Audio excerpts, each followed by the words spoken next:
ఉండి వాన పడినప్పుడు వెంటనే బయటికి వెళ్ళి తడుస్తారు ఒక్కసారైనా. ఎందుకని అంటే అలా తడిస్తే అది దివ్యస్నానం. ఇది నేనేదో స్వయంగా చెప్తున్నాను అనుకోకండి, ఇవన్నీ వేదంలో చెప్పబడినటువంటి విషయాలు. వేదంలో నీటి యొక్క ప్రాముఖ్యతను చెప్తూ ఈ మాటలన్నీ చెప్పారు. చెప్పి ఇన్ని రకాలుగా భగవంతుని యొక్క ఉపాసనా మార్గంలో నిలబడడానికి యోగ్యతా సిద్ధిని జలములు కల్పిస్తాయి. మైల, అశౌచము వీటిని విరవగలిగిన పదార్థం ప్రపంచంలో నీరొక్కటే. అంత గొప్పతనం నీటికి ఎలా వచ్చింది అంటే భవాని అమ్మవారు ఆ నీటిలో ఉన్న కారణం చేత. నీటి యందు ప్రవాహ శక్తిగా, ఆంతరముగా పవిత్రత ఇవ్వగలిగిన శక్తిగా ఆ తల్లే ఉంటుంది. ఉన్నటువంటి కారణం చేత ఆ అమ్మవారు ఇన్ని రకాలుగా అనుగ్రహిస్తుంది. దాన్నే ఒక మాట చెప్తారు మనకి, ఆపోష్ణ అంతరతయేవ మేధ్యో భవతి అని కృష్ణ యజుర్వేదంలో ఒక మంత్రం. కృష్ణ యజుర్వేదం నీటి గురించి చెప్తూ ఈ మంత్రం చెప్తుంది. నీటిని స్నానం చేస్తే తమో గుణం విరిగిపోతుంది. తలమించి స్నానం చేశాడు అనుకోండి, ఆ స్నానము చేత 3 ప్రయోజనములు కలుగుతాయి. ఇవి ఎక్కడి నుంచి వస్తుంది అంటే నీటి వలన కాదు, నీటిలో ఉన్న అమ్మవారి అనుగ్రహంగా. శరీరము రోగగ్రస్తం అవుతుంది, శరీరానికి రోగాలు వస్తాయి. రోగం వస్తే ద్రవ్యం పోతుంది, మందులు కొనుక్కోవాలి కదా, మరి డబ్బులు పోతాయి. 2, మీరు అనుకున్న కార్యం చెయ్యలేరు, దుఃఖం కలుగుతుంది. అలా పడుంటాడు, స్నానాదులు కూడా చేయడానికి అవకాశం ఉండదు. ఇది ఎందువల్ల వస్తుంది అంది వేదం. గత జన్మలలో చేసిన పాపాలున్నాయి, పాపములు రోగంగా వ్యక్తమవుతాయి. పాపములు రోగరూపంలో వచ్చి ఇహజన్మయందు ఏ మంచి పని చేయకుండా అడ్డుపడుతుంటే అలా రాకుండా చేసుకోవడానికి మార్గం ఏమైనా ఉందా అని అడిగారు. ఉషక్కాలమునకు ముందు ఎవడు స్నానం చేస్తాడో తలస్నానం, వాడు శ్రద్ధతో చేసిన స్నాన కారణంగా గత జన్మల పాపము నివారింపబడుతుంది, వాడికి రోగం రాదు అని. మీరు ఎప్పుడైనా గమనించండి, సశాస్త్రీయంగా స్నానం చేసే అలవాటు ఉన్నవాళ్ళు దీర్ఘాయుష్మంతులై ఉంటారు. మీరు ఎప్పుడైనా గమనించండి, ఎప్పుడు స్నానం పరమశాస్త్రీయంగా చేయడం అలవాటు ఉన్నవాళ్ళు సాధారణంగా దీర్ఘాయుష్మంతులు. మనకి పీఠాధిపత్యం వహించినటువంటి మహాపురుషులు అంత నిద్ర తక్కువైనా, అంత వేళపట్టున ఆహారం తీసుకోకపోయినా వారు అలా నిలబడగలగడానికి కారణం ఎక్కడుంటుందంటే వారి స్నాన ప్రక్రియలో ఉంటుంది.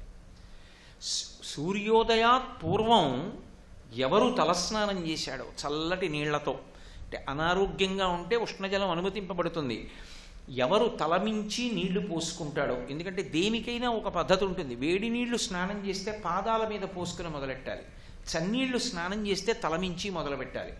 అపసవ్యంగా చేయకూడదు స్నానం. దానికి సంకల్పం చెప్పుకొని కనీసంలో కనీసం గోవిందనామం చెప్పి స్నానం చెయ్యాలి. ఏదీ చేయకపోయినా, సంకల్పం చేయకపోతే కనీసం గోవిందనామం చెప్పాలి, చెప్పి అప్పుడు స్నానం మొదలుపెట్టాలి. అలా ఎవరు ప్రతిరోజు స్నానం చేస్తారో వాళ్ళకి వేదం అభయం ఇచ్చింది. అభయము అన్న మాటకు అర్థం పరమేశ్వరుడి యొక్క వాక్కు అని. ఎవరు అలా నియమంగా స్నానం చేస్తాడో, అలా నియమంగా స్నానం చేసిన వాడికి ఇహజన్మయందు పాపము రోగముగా పడగొట్టాలి అన్నదాన్ని ఉపశమింపజేసి గత జన్మ పాపములు స్నాన ప్రక్రియ యందు తీసేసి ఆరోగ్యవంతంగా ఉంచుతారు. 2, ఇహజన్మయందు రోగము పొందవలసిన అవసరం లేకపోయినా రోగం దేని వలన పొందుతాడు అంటే స్నానమునందు నీటి పట్ల నిర్లక్ష్యం వల్లే పొందుతాడు. నీటి పట్ల పరమ అగౌరవం ఏది అంటే దిగంబరంగా స్నానం చేయడం.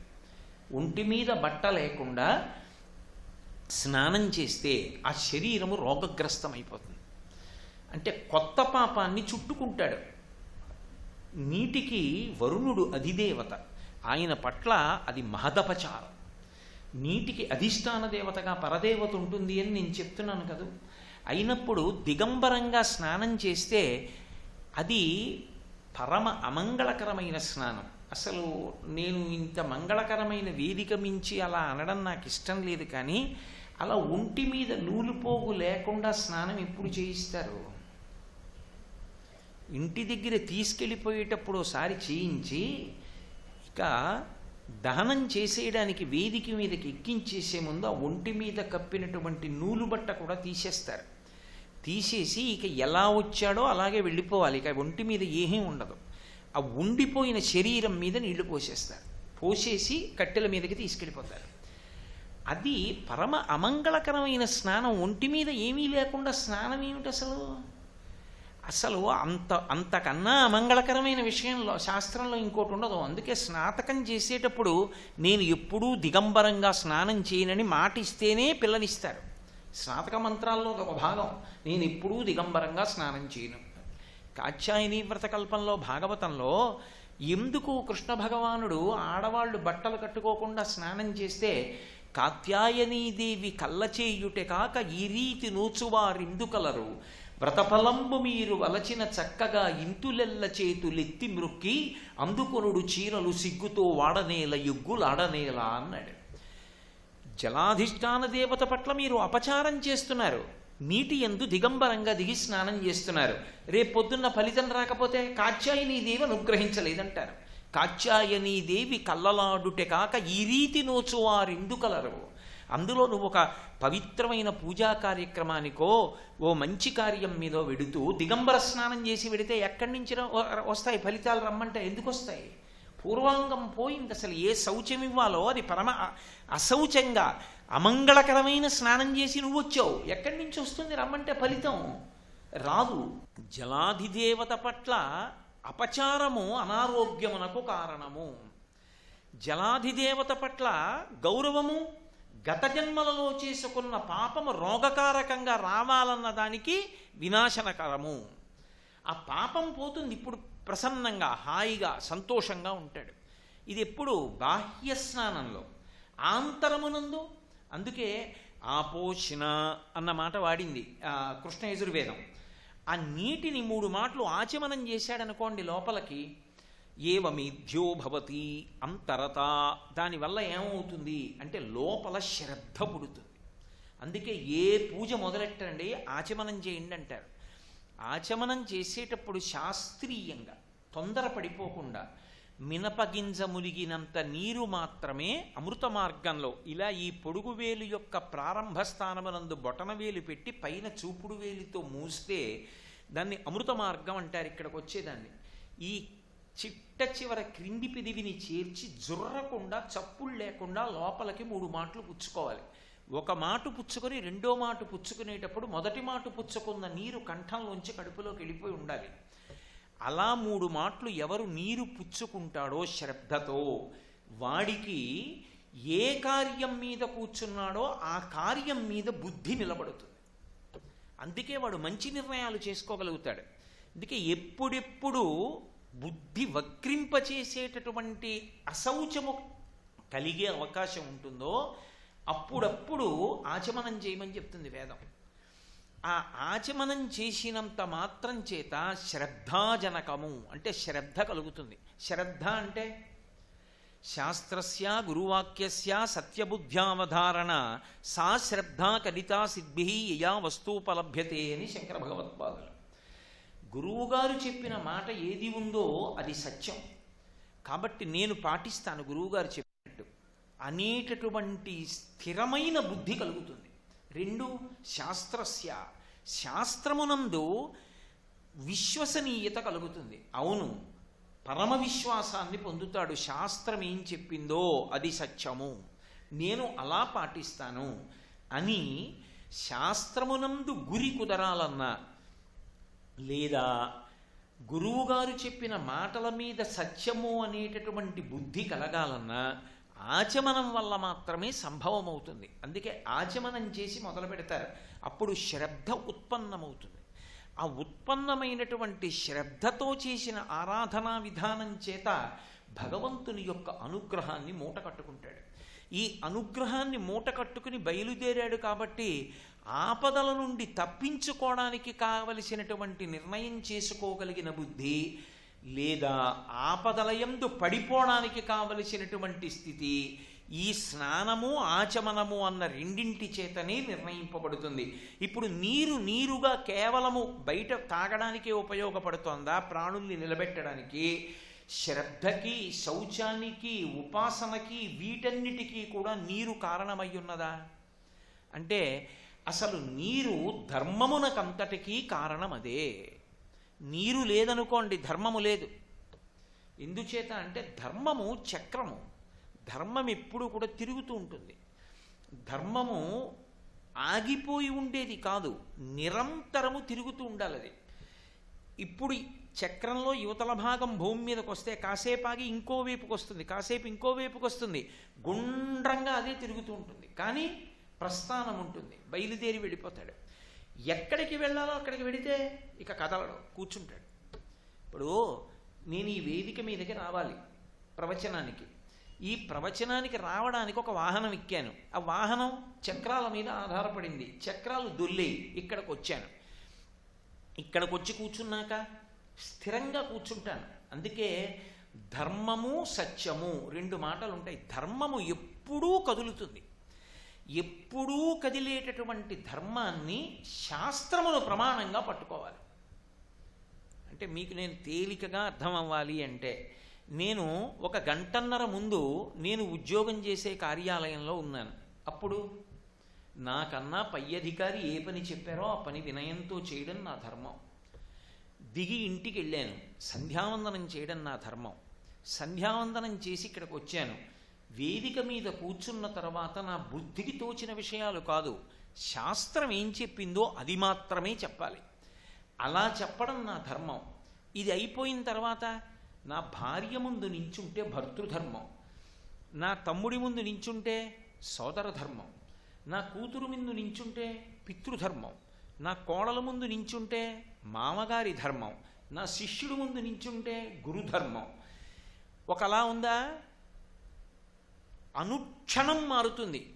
మారిపోయి కదిలిపోతున్న ధర్మాన్ని ఎవడు శాస్త్రమును ప్రమాణముగా చేసి పట్టుకున్నాడో, నా కోడల ముందు నించుంటే మామగారిగా నేను ఎలా నించోవాలి, నించోవడం అంటే నేను ఎలా ప్రవర్తించాలి అన్నదానికి ఎవరు ప్రమాణం? శాస్త్రం ప్రమాణం. ఏమిటి ప్రమాణం? ఆ స్థితిలో నా కొడుకు కన్నా, నా కూతురు కన్నా, నా భార్య కన్నా, నా కుటుంబంలో ఎవరికన్నా మామగారు కోడలి గౌరవాన్నే చూడాలి. కోడలు అంటే మామగారు అంత అలా ప్రాణం పెట్టి కాపాడాలి అని. నా కొడుకు దగ్గరికి వెడితే ఎట్టి పరిస్థితుల్లోనూ వాడికి నేను ఒక దుష్టమైన ఆదర్శంగా నిలబడకూడదు. అసలు నాన్నగారి దగ్గర అలా మాట్లాడటమే అన్న ఆలోచన వాడికి కలిగేటట్టుగా నేను వాడి ముందు ప్రవర్తించాలి. అప్పుడు అది నా పితృధర్మం. అదే నేను నా కార్యాలయానికి వెడితే నా పై అధికారి ఏం చెప్పాడో వినయంతో ఆ పని చేయడం. ఆయనకి రాదండని వంక పెట్టకూడదు. ఆయనకు ఆ స్థానం ఇచ్చినందుకు ఆయన ఏం చెప్పారో దాన్ని నువ్వు పాటించాలి. ఇప్పుడు ధర్మము నిరంతరము మారుతోంది. ఈ మారుతున్న ధర్మానికి ప్రమాణం శాస్త్రం.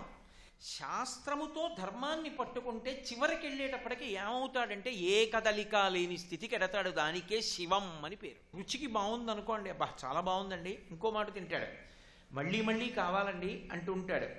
అలా ఏదైనా సరే పక్వమై రుచిని పొందాలి అంటే నీరు పక్కన చేరవలసి ఉంటుంది. అగ్నితో తప్తమవుతున్నప్పుడు నీరు పక్కన చేరకపోతే అది రసేంద్రియాన్ని తృప్తిపరచడం చాలా చాలా కష్టం అవుతుంది. బియ్యం ఉన్నాయి, మంట ఉంది, అన్నం వండండి నీళ్లు లేకుండా. వంకాయలు ఉన్నాయి, అగ్నిహోత్రం ఉంది, మిగిలిన పదార్థాలు ఉన్నాయి, చెయ్యండి కూరగా. నీరు తగిలితేనే, పక్కన నీరు ఉంటేనే బియ్యం అన్నీ అన్నం అవుతాయి, కూర పక్వమవుతుంది. అలా పక్వమైతేనే రుచి, అప్పుడే తొందరగా జీర్ణం అవుతుంది. మీరు ఎక్కడికైనా వెళ్ళండి, మాకు ఈ ఊళ్ళో నీళ్లు పడలేదండి అండి అంటారు. అది బియ్యం పడలేదండి, గోధుమలు పడలేదండి, లేకపోతే ఇక్కడ మాకు చక్కెర పడలేదండి అని ఎవరు అనరు. ఈ ఊళ్ళో నీళ్లు పడలేదండి అండి అంటారు. అంటే నీటికి పాపపుణ్య ఫలితములను తక్షణం ఇవ్వగలిగినటువంటి శక్తి ఉంది. అందుకే నీటి మీద దెబ్బ కొట్టరు. మనకి సనాతన ధర్మంలో మళ్ళీ నీరు అంత దెబ్బ కొడుతుంది సుమానని నీటి మీద కొట్టవద్దు అని చెప్తారు. నాకు బాగా జ్ఞాపకం, మా చిన్నతనంలో చాద పెట్టి నీళ్లు తోడుకోవలసి వస్తే వేగంగా తాడంతా వదిలేస్తే చాద వెళ్ళి ధబ్ అని పడేది. దాన్ని ఇలా ఇలా ఇలా అంటే అది ఏదో నీళ్ళల్లో మునిగేది, తోడేవాళ్ళం చిన్నప్పుడు. మా అమ్మ దెబ్బలాడుతుండేది, బుద్ధి ఉందా లేదా నీకు, ఏమిటిరా చాదయ్యడం, మిల్లిగా విడిచిపెట్టు, మిల్లిగా వదులు నీళ్లలోకి, అలా నీటి మీద కొట్టకూడదు అనేది. ఆవిడ ఎందుకనేదో నాకు ఇప్పుడు అర్థమైంది. అది పూజ్య భావన. నీటికి ఒక అధిష్టాన దేవత ఉంది. అది నిర్లక్ష్యంగా ప్రవర్తించడం ఆవిడ యొక్క ఆగ్రహానికి కారణమవుతుంది. అందుకే నీటిని అంత గౌరవంగా రక్షిస్తారు. అందుకే భూతములు అని పిలిచిన పంచభూతాలని కూడా మళ్ళీ ఏ పేరు చెప్పలేదనుకోండి. భగవంతుణ్ణి కీర్తించేటప్పుడు పృథివీ ఆపస్తేజో వాయు ఆకాశములు 5 భూతములే, కానీ ఏ పేరు చెప్పకుండా భూతాకారం అన్నారు అనుకోండి, అది నీరే అని గుర్తు, నీటి రూపంలో ఉన్నాడు అని గుర్తు. ముత్తుస్వామి దీక్షితారు వారు విఘ్నేశ్వరుడి మీద కీర్తన చేశారు. చేసినప్పుడు వాతాపి గణపతిం భజేహం అని, అందులో భూతాకారం అంటారు. భూతాకారం అంటే ఏ భూతం? ఏ భూతం పేరో చెప్పకపోతే జలభూతం. ఎందుకని అంటే నీటి రూపంలోనే ఉండి పరమేశ్వరుడు ఈ వ్యవస్థనంతటినీ కూడా నిర్వహణ చేస్తూ ఉంటాడు. ఆ నీరు లేకపోతే ప్రాణములు తమ తమ స్థానముల నుండి పైకి వెళ్ళిపోతాయి. అంత గొప్పది నీరు. అటువంటి నీరు బాహ్యాభ్యంతర శౌచములను ఇవ్వగలదు. బాహ్యాంతర శౌచాన్ని ఇస్తుంది, శ్రద్ధని ఇస్తుంది. అదే నీరు లోకాన్ని అనుగ్రహిస్తుంది. అందుకే వేదంలో ఒక విశేషమైనటువంటి విషయాన్ని ప్రస్తావన చేస్తారు. వర్షం కురిసేటప్పుడు ఏ ఉరుములు కానీ పిడుగులు కానీ ఎక్కువ మెరుపులు కానీ లేకుండా వర్షం పడాలి అని ప్రత్యేకంగా ఒక హోమం చేస్తారు.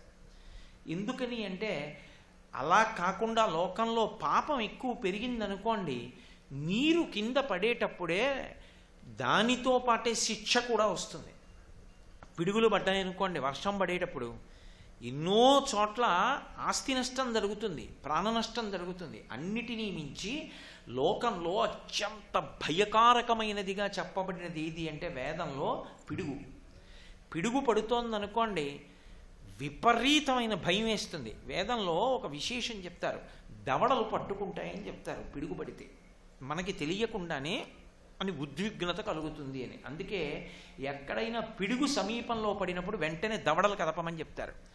ఓసారి ఇలా దవడ కదపండి అని దవడలు కదలడానికి ఉపయుక్తమైన నామాలు, రక్షక నామాలు చెప్తారు. అర్జున పల్గుణ పార్థ కిరీటి శ్వేతవాహన బీభత్సో విజయకృష్ణ ధనంజయ అని.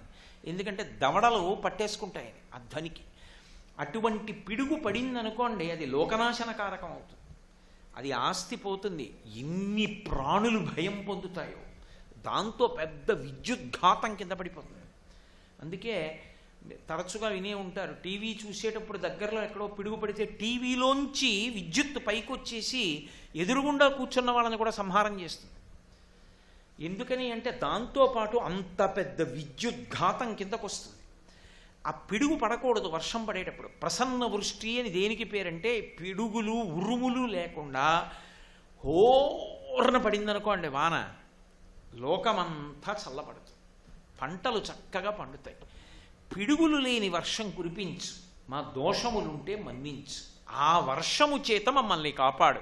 అందుకే మఖము చేయ వజ్రి మది సంతసించును, వజ్రి సంతసింప వానకురియు, వానకురిసి గసవు వసుమతిపై పెరగు, గసవు మేసి దేను కణము బ్రతుకు అంటారు.